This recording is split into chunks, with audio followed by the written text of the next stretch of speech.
라는 첫 번째 주제를 가지고 여러분과 함께 하나님 말씀을 나누도록 하겠습니다. 마태복음 22장 37절, 마태복음 7장 24절 연이어서 함께 합독하겠습니다.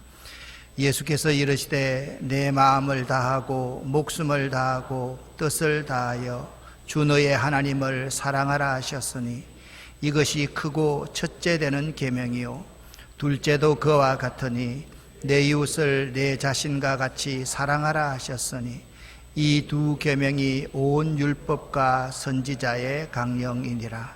그러므로 내 말을 듣고 그대로 행하는 사람은 반석 위에다 자기 집을 지은 슬기로운 사람과 같다고 할 것이다. 비가 내리고 홍수가 나고 바람이 불어서 그 집에 들이쳤지만 무너지지 않았다. 그 집을 반석 위에 세웠기 때문이다. 그러나 나의 이 말을 듣고서도 그대로 행하지 않는 사람은 모래 위에 자기 집을 지은 어리석은 사람과 같다고 할 것이다. 비가 내리고 홍수가 나고 바람이 불어서 그 집에 들이치니 무너졌다. 그리고 그 무너짐이 엄청났다. 아멘. 오늘은 기본이 중요합니다. 다음 주는 당신 삶의 가장 중요한 것은 무엇입니까?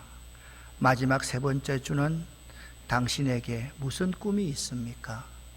내가 나이가 이만큼 되었는데 이제 내 인생을 마무리해야 되는데 내가 지금 꿈을 가진들 무슨 꿈을 갖겠습니까? 라고 생각하는 분들까지 오늘 여러분들이 3주 동안 이 주제에 대한 귀한 하나님 말씀을 깊이 저와 나눌 수 있었으면 참 좋겠습니다.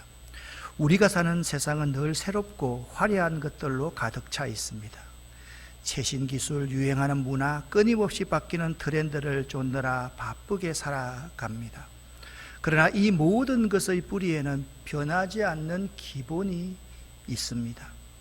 건물을 지을 때 튼튼한 기초공사가 가장 중요하듯 우리의 신앙과 삶에서도 기본은 흔들리지 않는 뿌리가 됩니다.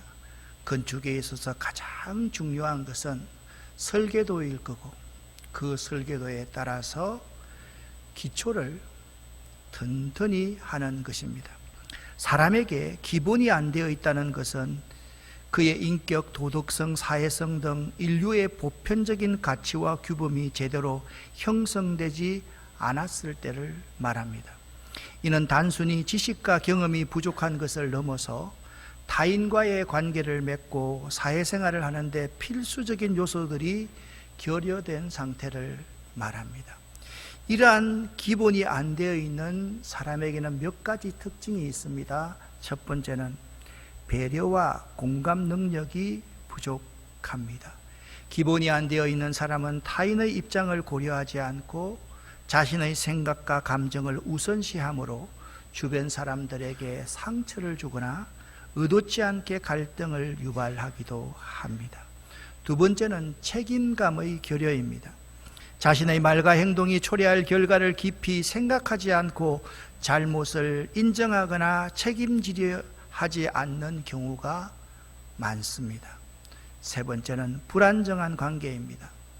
진정성 있는 관계를 맺는데 어려움을 겪고 일회성 만남이나 피상적인 관계만 반복하게 되어 결국 신뢰를 쌓지 못해 외로움을 느끼거나 고립될 수가 있습니다.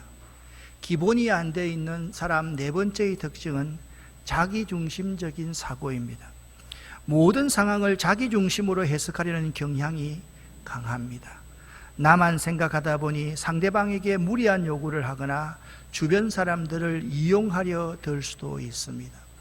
기본이 되어 있지 않는 사람들이 많은 공동체는 다시 한번 요약을 하면 배려와 공감 능력이 부족하고 책임감이 결여되어 있고 올바른 관계를 잘 맺을 수가 없으며 자기중심적 사고가 판을 칩니다.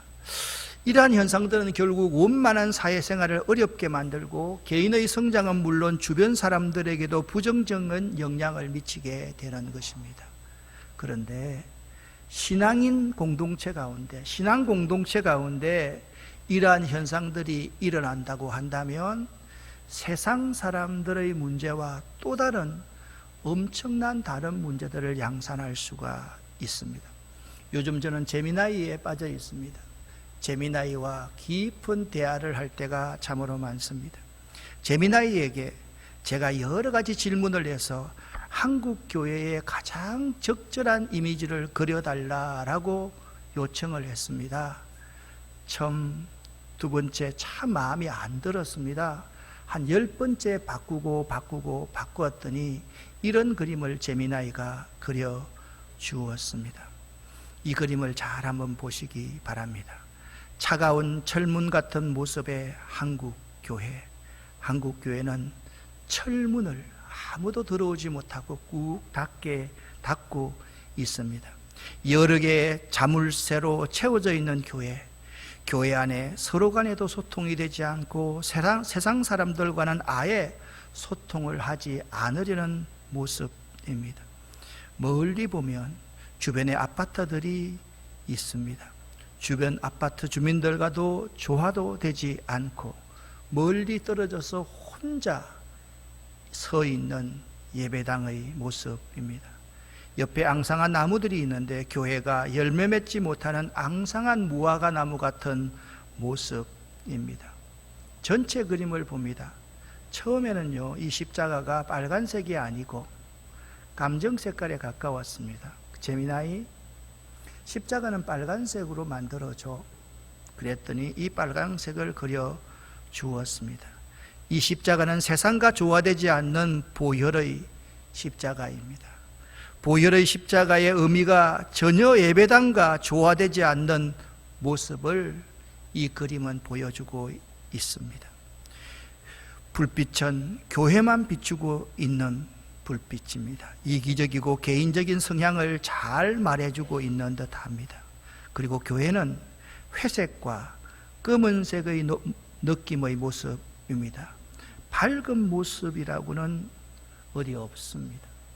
교인들이 세상에 찌들렸다가 교회 오면 밝고 경쾌하고 기쁘고 즐겁고 감사하고 찬송하며 돌아가야만 하는데 꼭 송장 치르는 곳과 비슷하다라는 생각이 듭니다.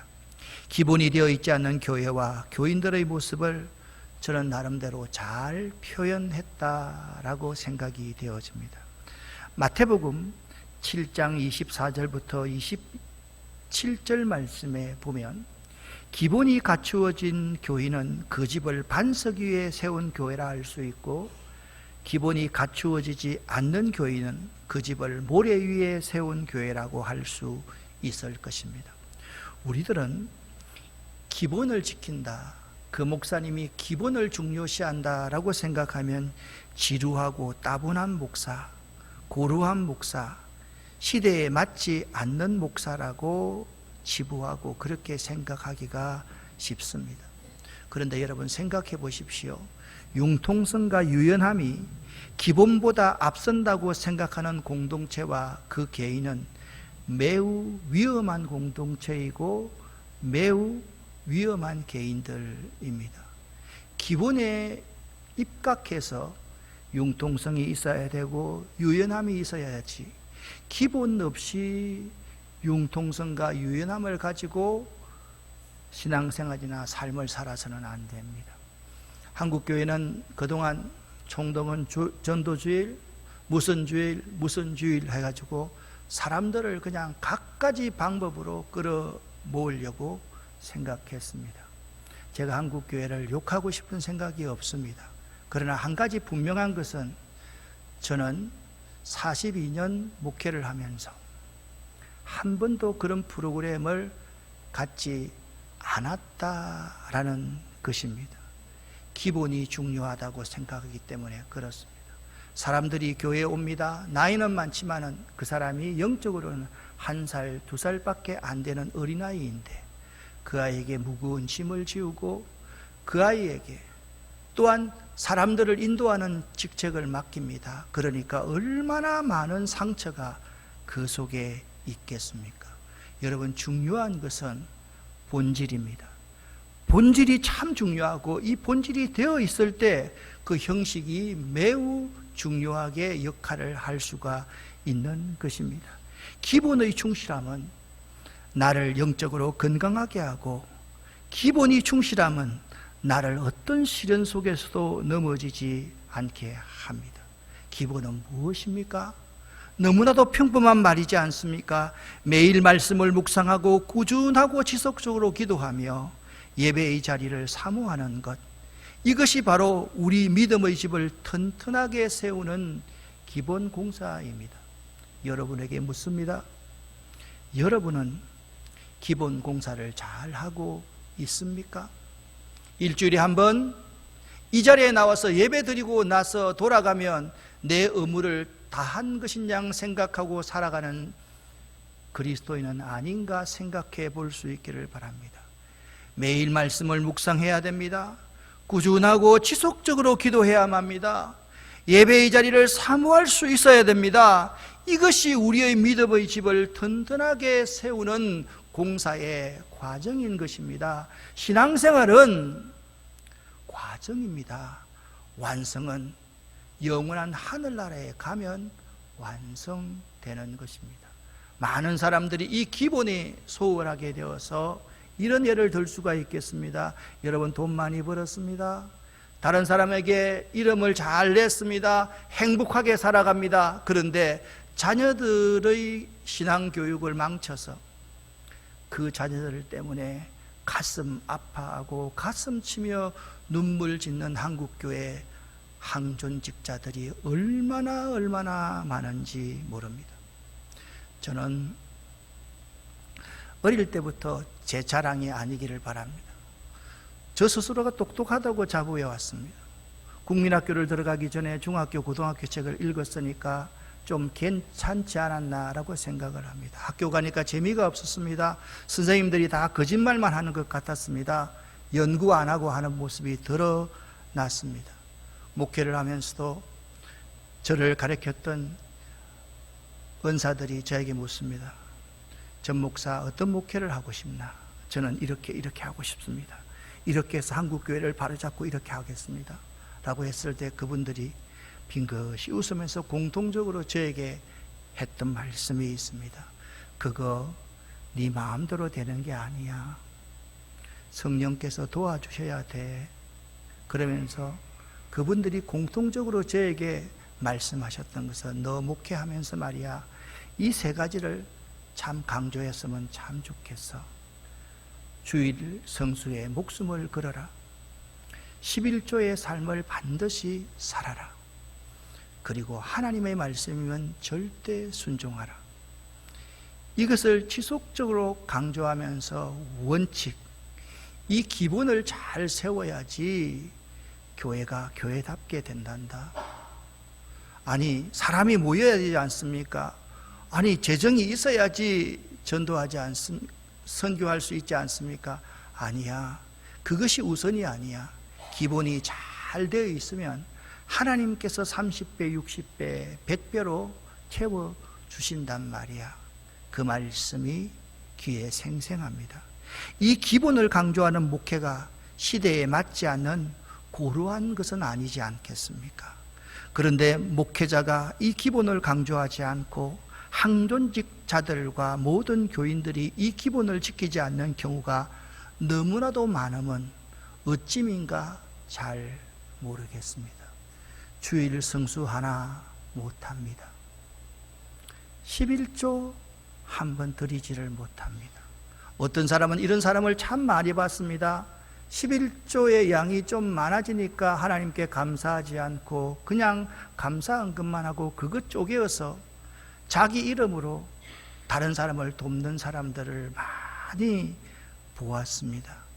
여러분, 우리가 이것이 하나님의 말씀이면 그 하나님의 말씀에 절대 순종해야 되는데 아무리 말해도 자기 생각이 하나님 말씀보다 우선되는 사람이 참 많습니다. 사랑하는 성도 여러분, 우리들이 이 기본을 적당히 지키고 있는 사람이 아닌지를 생각해 볼 수 있어야만 됩니다. 적당히 기본을 지킨다는 것은 어떤 상황이나 분야에서 필요한 최소한의 기준이나 원칙만 겨우 충족하거나 때로는 그것조차도 제대로 지키지 못하는 상태를 의미하는 것입니다. 이러한 신앙적 태도는 단기적으로는 큰 문제가 없어 보일 수가 있습니다. 내 하나쯤이야 아무것도 드러나지 않습니다. 그러나 장기적으로는 이러한 부분의 결핍, 기본의 결핍, 정말 중요한 철근을 여기에 넣어야 되는데 그 철근을 빼먹었을 때 무너지는 집들을 여러분은 많이 보았을 것입니다. 장기적으로는 여러 가지 부정적인 결과를 초래할 수밖에 없을 것입니다. 우리 한국교회의 직분 문제가 특별히 그렇습니다. 기본이 되어 있는 사람이 직분을 받아야 되는데 기본이 아니라 융통성과 유연성이 많은 사람들이 직분을 받습니다. 큰 교회에서는 교회 직분을 받기 위해서 가장 우선시하는 봉사가 주차 봉사라니 참 말이 될 법한 일입니까? 정말 우리들은 우리 교회를, 우리 자신을 다시 한번 되돌아볼 수 있어야만 됩니다. 매사 적당히 하면 결국 온전하지 않는 결과가 도출될 것입니다.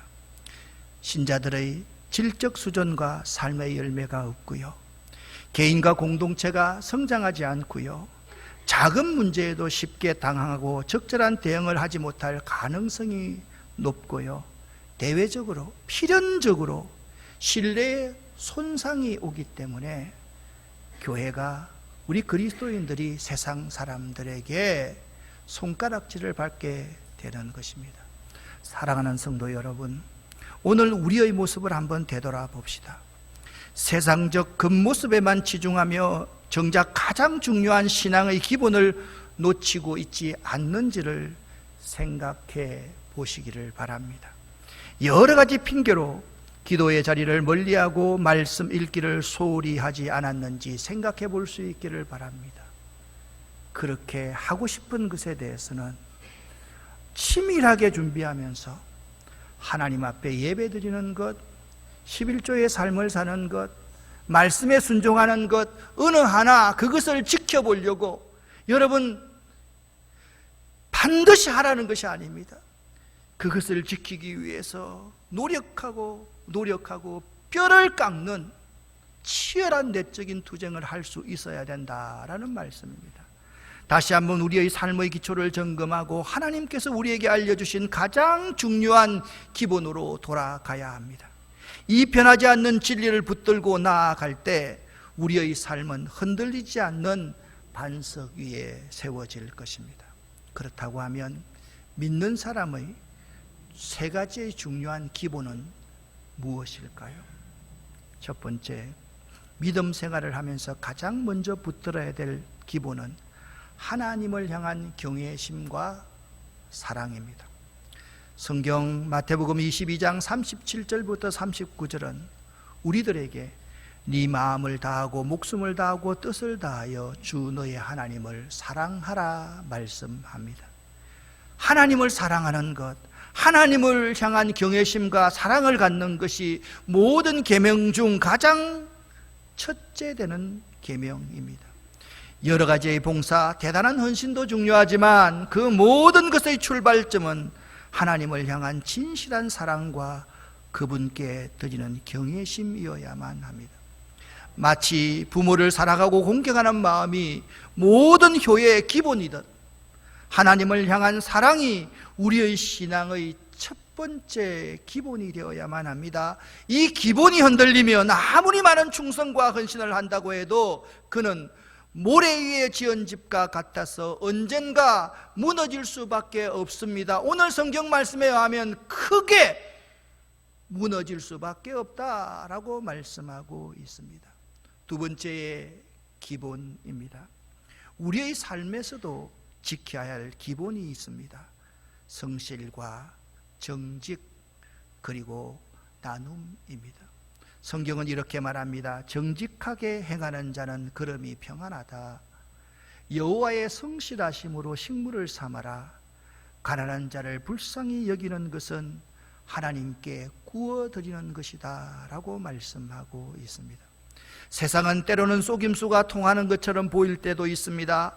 눈앞의 이익을 위해 타협하고 편법을 쓰는 것이 더 효율적이라고 말하곤 합니다. 그러나 잠시의 이익을 위해 성실, 정직, 나누는 삶이라는 삶의 기본을 놓쳐버리면 결국 신뢰를 잃고 더 큰 것을 잃게 될 것입니다. 믿는 우리들의 삶의 터전이 성실과 정직함과 나눔의 삶이라는 든든한 반석 위에 세워질 때 비로소 견고해질 수 있으며 빛과 소금의 역할을 드러낼 수가 있습니다. 세 번째 기본입니다. 사람과 사람 사이에도 지켜야 될 기본이 있습니다. 그것은 사랑과 용서, 사랑과 관용입니다. 예수님께서 내 이웃을 네 자신같이 사랑하라 하셨고, 또한 너희가 사람의 잘못을 용서하면 하늘에 계신 네 아버지께서도 너희 잘못을 용서하시겠다 말씀하셨습니다. 많은 그리스도인들이 그 사람의 과거의 이미지 때문에 사랑하지 못하고 용서하지 못합니다. 그 과거의 이미지는 사탄이 지속적으로 우리들의 생각 속에 집어 넣습니다. 그리고 우리는 심리학적 용어 중에 재구성적 기억이라는 용어가 있습니다. 리컨스트럭티브 메모리라는 이 용어를 여러분이 잘 기억하시기를 바랍니다. 이것은 사람이 과거의 기억을 단순히 저장하고 불러오는 것이 아니라 현재의 감정과 신념 그리고 새로운 정보 등을 바탕으로 해서 과거를 재구성하는 과정을 재구성의 기억이라 말을 합니다. 이 과정에서 기억은 왜곡되거나 실제와는 다르게 변형될 수 있는데 우리는 그것을 잘 모릅니다. 그 변형된 기억이 사람을 더 망가뜨립니다. 한 번은 텔레비전 보면서 이런 텔레비전 내용을 본 적이 있으면서 참 충격을 받았습니다. 젊을 때 남편이 자신을 매우 괴롭혔답니다. 남편이 쓰러졌습니다. 남편 옆에 물도 놓고 먹을 것도 주고 남편이 눈으로 달라고 해도 주지를 않는 겁니다. 젊었을 때 네가 나를 이렇게 괴롭혔지. 저는 그 남편보다 그분이 훨씬 더 나쁜 사람이라는 생각을 하면서 그것을 본 적이 있습니다. 예를 들어 보겠습니다. 우리 인간에게는 어떤 사람과의 관계가 틀어진 후에는 그 사람의 과거 행동을 모두 부정적으로 재해석하여 기억하려는 경향이 있습니다. 이는 우리가 객관적인 사실을 그대로 기억하는 것이 아니라 현재의 심리 상태에 맞춰 기억을 편집하고 있다는 것을 보여줍니다. 이것에 대한 세 가지의 용어를 구체적으로 설명하겠습니다. 첫 번째는 확정 편향입니다. 자신의 믿음과 일치하는 정보만 받아들이고 그렇지 않은 정보는 무시하는 심리적인 경향입니다. 이는 과거의 특정 이미지를 강화하는 데 영향을 줍니다. 예를 들어 보겠습니다. 정치적인 확정 편향은 우리 가운데 너무나도 많습니다. 한 개인이 특정한 정치인을 지지할 때 그 정치인이 유리한 뉴스 기사나 정보를 주로 찾아보고 불리한 기사는 무시하거나 비판하는 경우입니다. 자기와 반대되는 정치인이 잘못했으면 한없이 비판하면서도 자신에게 유리하다고 생각하는 그분에 대해서는 한없이 너그러워지는 것이 정치적인 확정 편향입니다. 인간관계도 마찬가지입니다. 누군가를 싫어하게 되면 그 사람의 부정적인 행동만 기억하고 긍정적인 행동은 의도적으로 지워버리고 외면하여서 그 사람에 대한 자신의 부정적인 판단을 강화하는 것이 확정 편향의 예입니다. 내가 새 차를 샀습니다. 특정 브랜드의 차를 구매한 사람이 그 차의 성능에 만족하며 다른 사람들이 올린 긍정적인 후기만을 보며 자신의 선택이 옳았다라고 스스로를 위로하는 확정 편향도 있습니다. 두 번째 요구입니다. 사후 과잉 확신 편향입니다. 하인사이드 바이어스라고 하는데요, 어떤 사건이 일어난 후 나는 그럴 줄 알았어 라고 생각하며 이미 벌어진 일에 대해 자신의 예측 능력을 과대평가하는 경향이 있습니다. 여러분, 인간의 예측 능력이 온전하지 않은 것 아닙니까, 여러분? 여기 하인사이트라는 것은 어떤 사건이 발생한 후에야 뒤돌아보면서 어떻게 하면 더 잘할 수 있었을지를 깨닫는 뒤늦은 깨달음이나 사후 평가를 의미합니다. 즉, 과거를 돌아보고 그 상황의 본질이나 문제점을 명확히 이해하는 것을 뜻합니다. 그리고 바이어스라는 단어는 특정 대상이나 생각에 대해 맹목적으로 치우친 경향이나 편견을 의미하며 어떤 사물에 대한 선입견, 편파성을 드러낼 때 바이어스라는 단어를 사용합니다. 마지막 세 번째입니다. 회상입니다. 과거를 회상하는 행위 자체를 뜻합니다. 여러분도 아마 경험이 있을 겁니다. 첫 번째 행동을 보면서 내가 정말 잘못했는데 자꾸 말하고 생각하다 보면 시간이 지날수록 나에게 전혀 잘못이 없는 것처럼 생각되곤 합니다. 이러한 회상입니다. 이 과정에서 기억은 종종 변형되거나 왜곡되기는 합니다. 우리가 살아가면서 수많은 사람들과 관계를 맺습니다. 때로는 사랑하고 용납하기 어려운 사람도 만나게 되는데요, 건강한 관계는 사랑하고 용서하는 기본 이 원칙 이외에 세워져야만 합니다. 우리의 마음속에 사랑과 용서가 없으면 어떤 관계도 오래 지속될 수가 없습니다. 사랑과 용서라는 기본이 충실히 지켜질 때 우리의 관계는 더욱 풍요롭고 의미 있는 것으로 채워질 것입니다. 특별히 부부간의 사랑과 관용이 필요합니다. 자식과 부모 간의 사랑과 관용이 필요합니다. 사랑하는 여러분, 오늘 우리의 모습을 한번 되돌아보시기를 바랍니다. 혹시나 내가 목사인데, 내가 장로와 근사고 안수 집사인데, 내가 집사인데, 내가 무슨 봉사를 하는데 세상적인 겉모습만 치중하며 정작 가장 중요한 신앙과 삶, 그리고 관계의 기본을 놓치고 있지 않았는지 생각해 볼 수 있기를 바랍니다. 다시 한번 우리의 삶의 기초를 점검하고 기본을 점검하고 하나님께서 우리에게 알려주신 가장 중요한 기본으로 돌아갈 수 있는 여러분이 될 수 있기를 예수 이름으로 간절히 축원합니다. 오늘 본문 말씀 속에는 이러한 온전한 기본의 요소가 들어 있습니다. 마태복음 22장 37절부터 39절을 한 번 더 합독하겠습니다. 예수께서 이르시되 내 마음을 다하고 목숨을 다하고 뜻을 다하여 주 너의 하나님을 사랑하라 하셨으니 이것이 크고 첫째 되는 계명이요 둘째도 그와 같으니 내 이웃을 내 자신과 같이 사랑하라 하셨으니. 아멘. 여기 하나님을 사랑하는 방법을 세 가지로 묘사하고 있습니다. 첫 번째, 마음 다해, 온 마음 다해 하나님을 사랑하라 말씀하고 있습니다.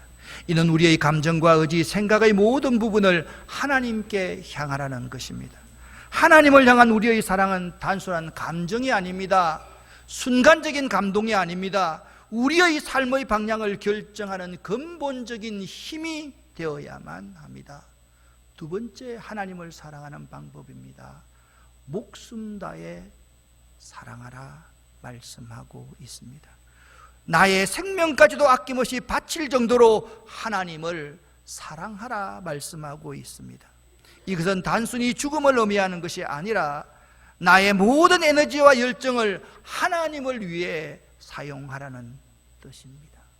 세 번째, 하나님을 사랑하는 법입니다. 뜻을 다해 하나님을 사랑하라 말씀하고 있습니다. 나의 이성과 지식, 삶의 모든 계획과 목적이 하나님을 향해 있어야 합니다. 나의 생각과 판단의 기준이 바로 하나님의 뜻에 순복하는 것이어야 한다라는 것입니다. 이처럼 하나님을 사랑하는 것은 우리 삶의 첫 번째 우선순위가 되어야만 합니다. 예배 드리는 것, 말씀을 읽는 것, 기도하는 모든 행위는 바로 이 하나님을 사랑하는 한 가지의 표현입니다. 하나님을 사랑하지 않는 예배와 기도는 의미가 없습니다. 하나님을 사랑하지 않는 말씀 인용은 전혀 의미가 없습니다. 하나님의 사랑은 우리 신앙생활의 가장 완벽한 중요한 기본임을 알아야만 합니다. 그런데 이 하나님의 사랑과 똑같은 사랑이 있습니다. 내 이웃을 네 자신같이 사랑하라 말씀하고 있습니다. 이것은 첫 번째 계명인 하나님 사랑과 똑같은 무게와 중요성을 갖는 계명입니다. 한 몸체라는 말입니다. 손등과 손바닥을 구분할 수 없듯이 하나님 사랑과 이웃을 내 몸처럼 사랑하는 것은 하나라는 말씀입니다. 예수님께서는 선한 사마리아인의 비유를 통해서 우리의 도움이 필요한 모든 사람이 우리의 이웃임을 분명히 정의해 보여주셨습니다. 이웃을 사랑하는 것은 추상적인 개념이 아닙니다. 우리의 일상에서 구체적으로 실천해야만 합니다. 실제로 내 이웃이 어려움에 처해 있으면 그 어려움에 처해 있는 사람을 도와야만 합니다. 불의에 맞서 정의를 외치는 것, 상처 입은 사람의 이야기를 들어주고 공감하는 것, 우리의 가진 모든 것을 그들과 함께 나누는 것이 이웃 사랑의 모습입니다.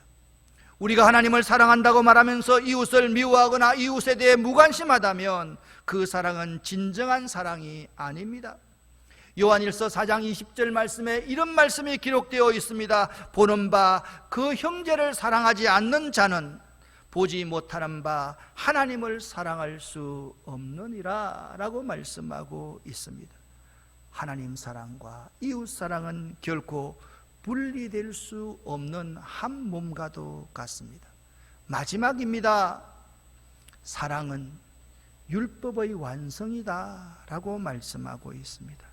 예수님께서는 하나님 사랑과 이웃 사랑 이 두 계명이 온 율법과 선지자의 광령이라고 선언하셨습니다.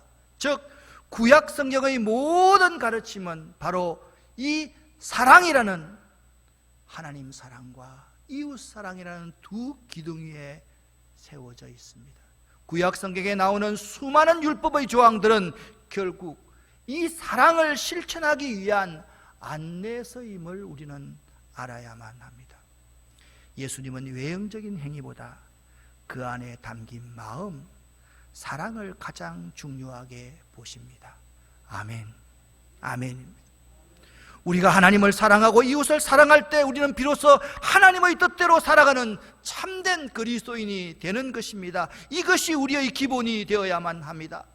기본을 다진다는 것은 화려한 기술이나 편법을 익히는 것이 아닙니다. 그것은 꾸준함과 성실함으로 핵심의 원리를 이해하고 반복해서 훈련하는 것을 의미합니다. 지금까지 우리 한국 교회는 교인들에게 기본을 가르치는 것이 아니라 편법과 성공과 성장 이론을 가르쳐 왔습니다. 그것은 우리가 되돌아보면서 회개해야 될 일입니다. 이 과정은 때론 지루하고 더디게 느껴질 수 있지만 흔들리지 않는 뿌리, 견고한 반석이 되어 어떤 어려움과 변화 속에서도 우리를 지탱해 줄 것입니다. 사랑하는 성도 여러분, 기본이 중요합니다. 기본이 매우 중요합니다. 여러분과 제가 주제설교 첫 시간, 기본이 중요합니다. 이것을 결코 놓치지 마시기를 예수 이름으로 간절히 축원합니다. 기도하겠습니다. 이 모든 말씀을 예수 그리스도 이름으로 간절히 기도드렸습니다. 아멘.